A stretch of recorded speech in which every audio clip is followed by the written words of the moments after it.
The escalating backlash against Democrats for their harsh rhetoric following a deadly shooting at an ICE facility highlights a deeply divisive and urgent issue. But here's where it gets controversial. Many argue that the language used by some prominent Democrats has contributed to a dangerous environment that dehumanizes ICE officers, potentially fueling violence against them.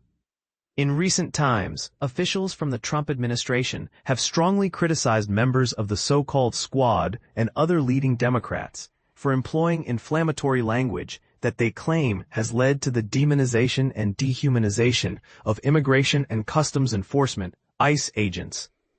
This criticism comes amid alarming reports from the Department of Homeland Security, DHS, that assaults on ICE officers have surged by an astonishing 1,000% while they perform their duties. The situation reached a tragic peak on Wednesday when a gunman, identified by the FBI as 29-year-old Joshua Jan, opened fire at an ICE field office in Dallas, Texas. The attack resulted in 1 fatality and 2 injuries. Disturbingly, investigators found bullets at the scene engraved with the phrase anti-ICE. The shooter ultimately took his own life after the incident, according to law enforcement officials. In the aftermath, White House Press Secretary Karoline Leavitt urged Democrats to reconsider their rhetoric, emphasizing, Democrats must stop demonizing the heroic men and women of ICE who are just doing their jobs to keep Americans safe. Yet, despite this call for restraint, several Democrats continued to post critical statements about ICE on social media following the Dallas shooting. For example, Representative Nikki Budzinski of Illinois took to X, formerly Twitter, just hours after the attack to accuse ICE agents of conducting dangerous and reckless immigration operations that harm communities. She stated, I've joined the Illinois delegation in demanding answers about DHS's dangerous and reckless operations in our state. We refuse to stand by while masked agents trample on due process, indiscriminately arrest our neighbors, and threaten immigrant communities. Similarly, Senator Mark Warner of Virginia posted, and later deleted, a message condemning ICE agents for allegedly detaining mothers as they dropped their children off at daycare or went to work. Just days before the shooting, Representative Robin Kelly, also from Illinois and a Democratic candidate for the Senate, described ICE's tactics as Gestapo-like, accusing the agency of betraying American values. Other prominent Democrats have echoed this critical tone. House Minority Leader Hakeem Jeffries of New York accused former Trump border official Tom Homan of unleashing masked ICE agents on the American people, suggesting a deliberate campaign of intimidation. Senator Elizabeth Warren of Massachusetts, a former presidential candidate, recently accused ICE of deliberately sowing fear and division within communities. She wrote on X, ICE is targeting community members with no criminal record. Agents are sitting outside of churches and schools, driving unmarked vans and breaking car windows.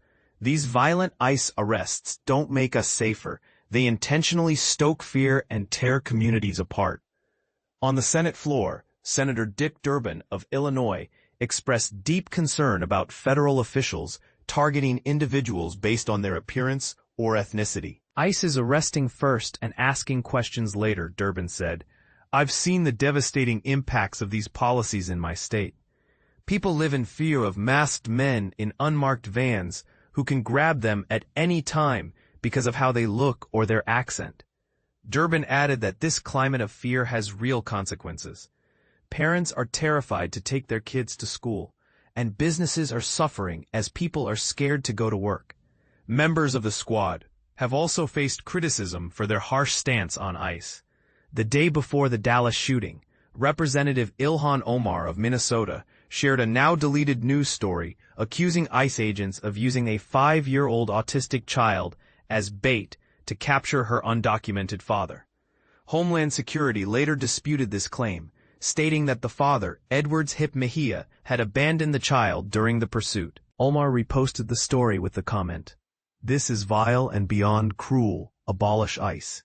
Representative Ayanna Pressley of Massachusetts accused President Trump and ICE agents of running an absolutely shameful campaign, that terrorizes communities to the extent that students are too frightened to attend school. Other Democrats have made similarly strong accusations. Representative Rashida Tlaib of Michigan alleged that ICE agents, under the Trump administration, illegally abducted Columbia student and immigrant activist Mahmoud Khalil.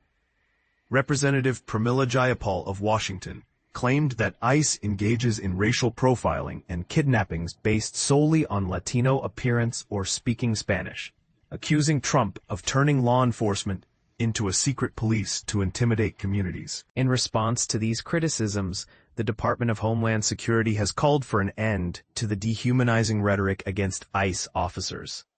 On social media, DHS emphasized, "The men and women of ICE are fathers and mothers, sons and daughters. They get up every morning to try and make our communities safer. The violence and dehumanization of these men and women who are simply enforcing the law must stop." Following the Dallas shooting, DHS Assistant Secretary Tricia McLaughlin spoke on Fox News, highlighting the dangerous consequences of the heated rhetoric.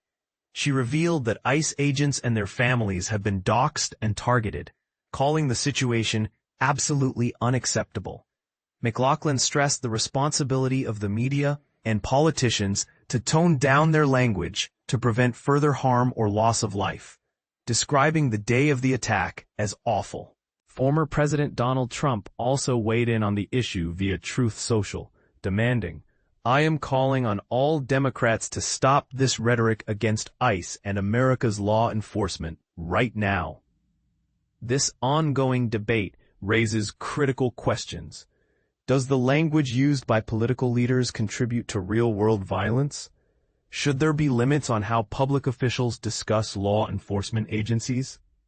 And how can communities balance the need for accountability with respect for those who enforce the law? What do you think? Is the criticism of ICE justified, or has it crossed a line into dangerous territory? Share your thoughts below. This conversation is far from over.